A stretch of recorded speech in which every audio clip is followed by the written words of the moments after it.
Did I misunderstand? I didn't think it was waiving water tap fees. There's already water tap, and the Hollow Corp had paid 10,000 a month for 8 years. It's just from 2004 to 2011, and the county came back and said, "We'll pay what you didn't pay for the last 3 years." Yeah, it's my understanding. I personally, I don't understand why they were paying $10,000 a month when obviously they were not using any water or using any sewer for 8 years, from Yeah, 2004 and to 2011. we have the president of the water board here, but as I understand it, they let it lapse, if I understand it. The reason why they probably had to pay that fee, I'm not for sure, but the probability, the reason is their sewer treatment facility can only handle so much water, so they have to have that in reserve for capacity.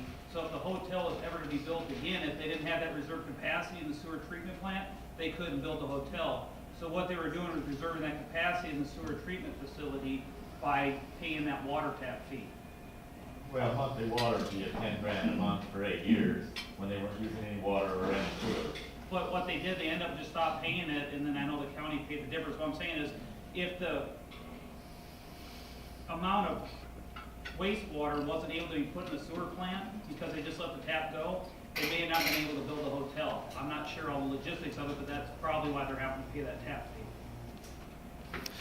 By and large, my feeling on incentives, if it answers your question, would be I'm fine with incentives as long as I have a clear-cut plan on what they're going to be getting or what we're going to be getting as taxpayers as a result of those incentives.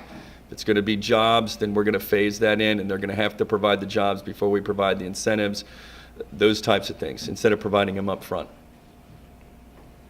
Anybody else? Yes, Yvonne. You're going to be a hands-on commissioner, I hope. I've had to go to the county and report that the road's washing away at the beach. And they told me, why don't you call the road department? I don't get paid to do that. So what, my commissioner supposedly meets with citizens and he goes over and checks stuff.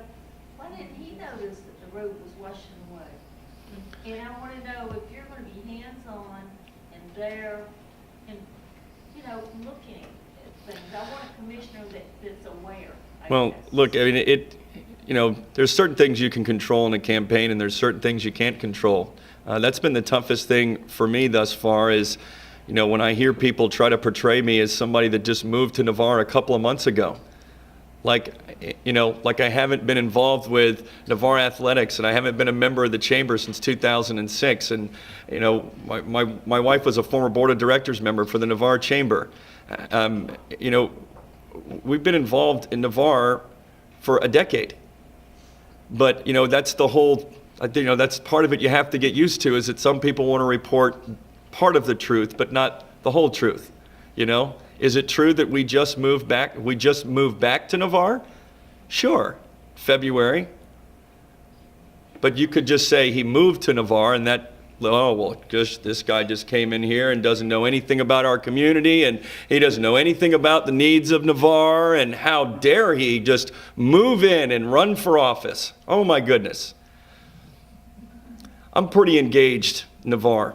I'm pretty proud of the relationships that I've built over the course of the 10 years here. I need to do a better job of cheerleading because my name isn't in the paper, getting a photo op on our involvement with the Boys and Girls Club, or I'm not out trying to, let people know about some of the things we've done in the community and the charities we've helped and the things that we've volunteered in. But I can tell you that I'm pretty involved and engaged in Navarre. I jogged that path along Navarre Beach all the time when I was training for the marathon I recently ran in. I noticed that. I can't speak to what the current representative is doing. I can only speak to what I would do. I live here. And I would be very responsive to the needs of Navarre first. But I'm also interested in running to represent all of Santa Rosa County. I hope that answers your question. Yes, Yvonne?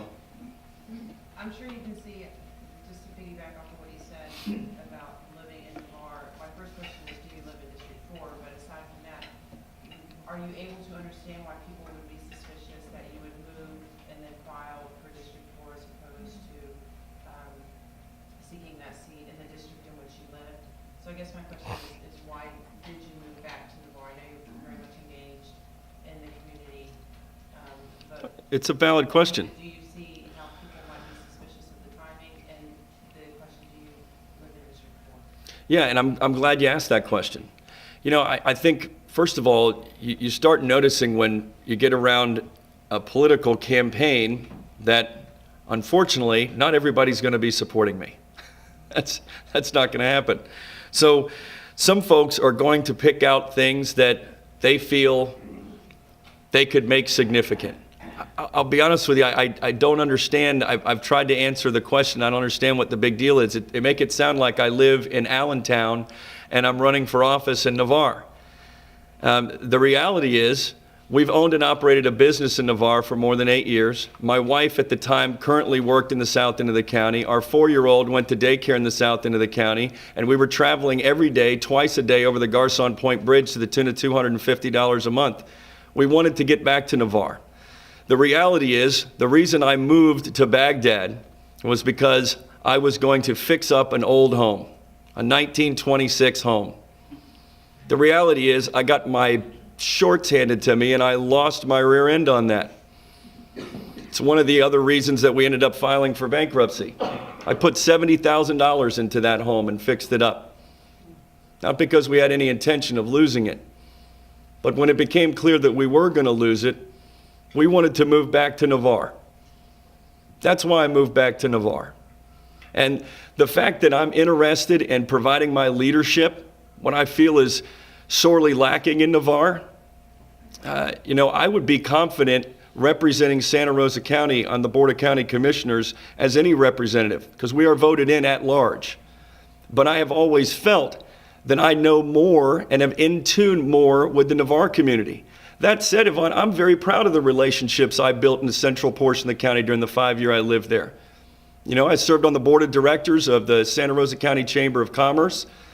I served in Leadership Santa Rosa. I'm currently the incoming chairman of Leadership Santa Rosa.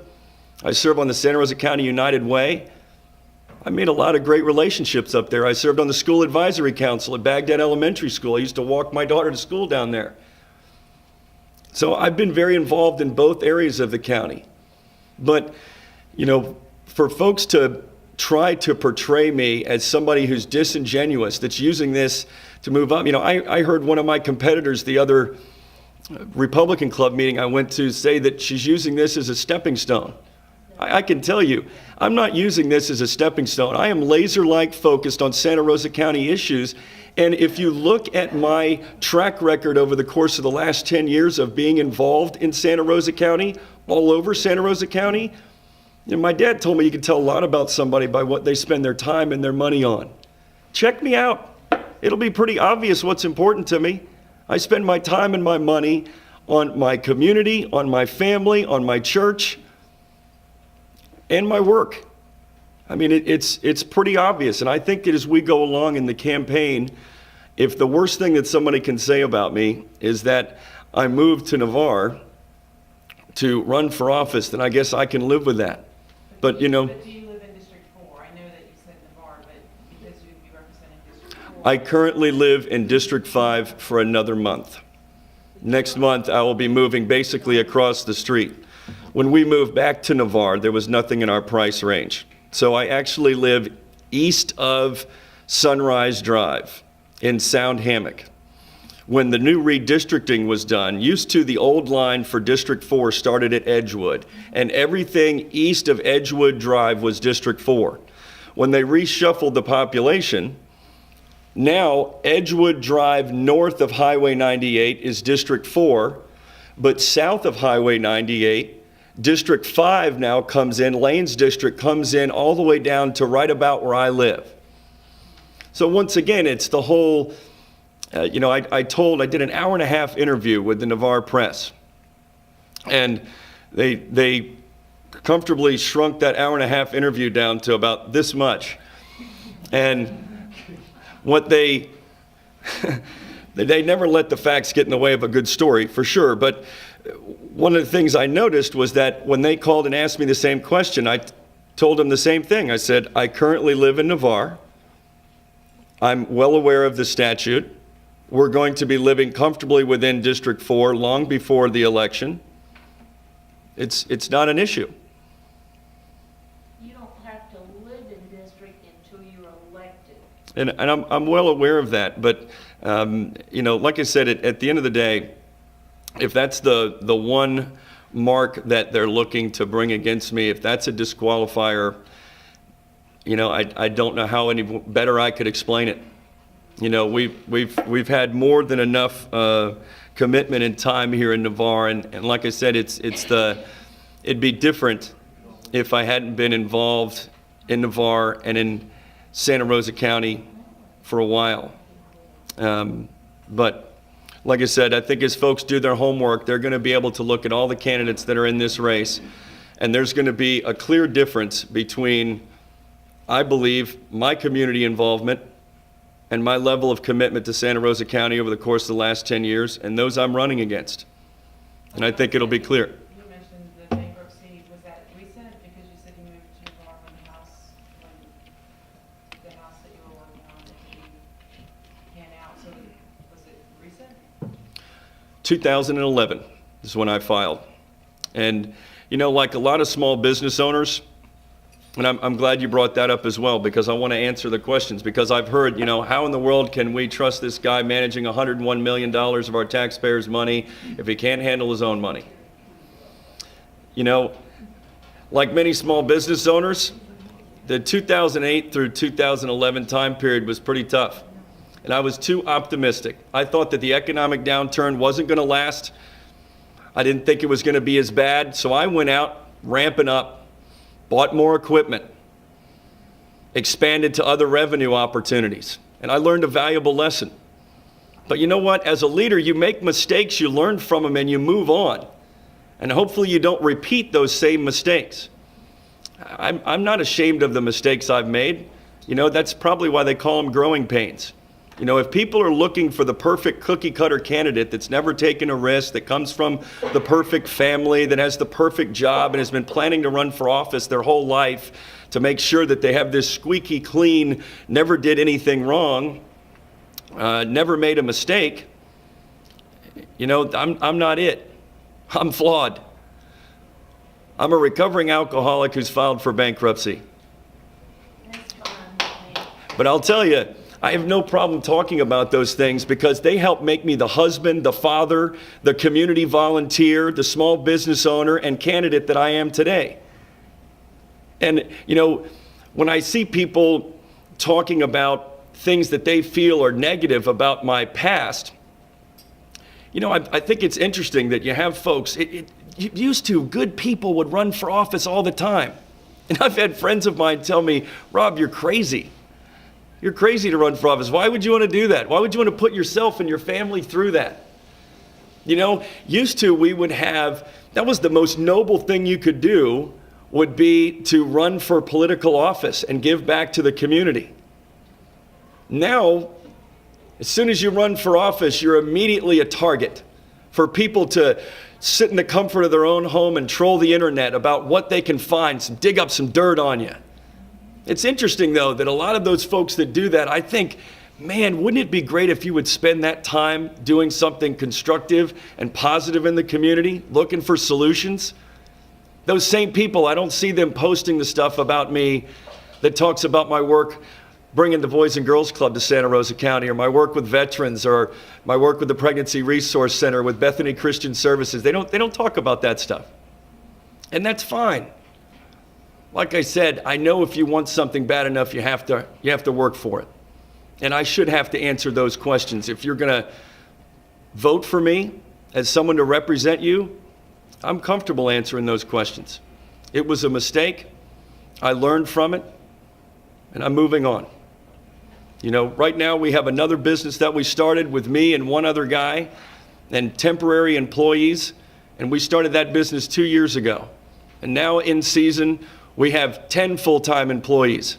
We're serving 118 counts across 3 counties. Started that from scratch, from the ground up. I have success in a wide range of leadership roles. You can't win on every one of them. Sometimes you take on risk and it doesn't work out. I took on risk and it didn't work out. But what you don't see as a small business owner is when you pay all the bills at the end of the month and you pay your employees and you don't have a whole heck of a lot left over for yourself. You know, you don't see the times that Amy and I spent painting in that house that we fixed up. All you see is bankruptcy. You have people that want to parade that out as they're the new community watchdog, like they've done something special. They're really looking out for you. You got to watch out for this guy because he made a mistake. I'll always be honest with you, Vaughn. Quick question. Yep. I'm pretty sure you're not related to the other Williamsons in the county? No, sir. Good. Like I said, I don't come from a history of a family that... No, I'm not related. And where you currently live, was that in District 4 before the redistricting? Yes. Yeah. What I thought. And by December 14th, this won't be an issue anymore. I hope not anyway, but I'm sure we'll find something else to talk about. Look, I want to try to end on a positive note if we can. Thank you for talking about Navarre and Santa Rosa County, because I love it. I could talk about it all night, because I think we do have an unbelievable community with unbelievable opportunities. Thanks for coming tonight and getting engaged and trying to learn more about the candidates that are going to represent you. I hope that you'll come and listen to the other candidates as well. I hope that you'll ask tough questions. I hope that you'll look for answers. And I hope at the end of the day that you'll vote your conscience on who you think would best represent you and your family and your business and your community. Thank you.